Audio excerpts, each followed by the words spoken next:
दोस्तों 22 अप्रैल को पहलगाम में जो कुछ हुआ उसके बाद खासतौर से वादिया कश्मीर में जो सयाहों की तादाद है उसमें बेहद कमी हो गई। अब जाहिर है कि इससे जो फिक्र है, जो चिंता है, वो कश्मीर के लोगों की बढ़ गई है और सरकार की भी फिक्र बढ़ गई है। ऐसे में खबर ये काफ़ी अहम है कि जम्मू कश्मीर के चीफ मिनिस्टर उमर अब्दुल्ला 28 और 29 मई को पहलगाम को लेकर के एक बैठक करने वाले हैं। इस बैठक को काफ़ी अहम माना जा रहा है क्योंकि ये बैठक खासतौर से पहलगाम के मुतालिक होगी और माना यह भी जा रहा है कि इस बैठक में गुलमर्ग को लेकर के भी चर्चा मुमकिन है। चूंकि चीफ मिनिस्टर उमर अब्दुल्ला इस बैठक को कंडक्ट करेंगे, उस बैठक करने जा रहे हैं चीफ मिनिस्टर उमर अब्दुल्ला, और इस बैठक में जो बड़े अधिकारी हैं, जो अफसरान हैं, वो भी मौजूद होंगे और इसमें खास तौर से पहलगाम और गुलमर्ग को लेकर के चर्चा की जाएगी। जाहिर है कि किस तरह से अब इसमें नए सिरे से यहाँ जो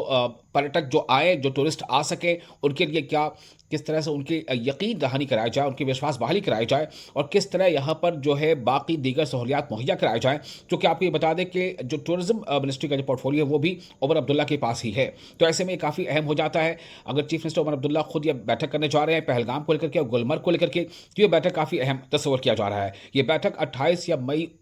29 यानी 28 और 29 दोनों दिन, 28 मई और 29 मई 2 दिनों की ये बैठक होगी और दोनों दिन की बैठक में इसको लेकर गौर खास किया जाएगा कि किस तरह के इकदाम और किए जा सकते हैं, किस तरह से इकदाम उठाए जा सकते हैं। और इस बैठक में जैसे मैंने आपको पहले बताया कि तमाम कंसर्न जो अफसरान हैं वो भी इस बैठक का एक हिस्सा होंगे।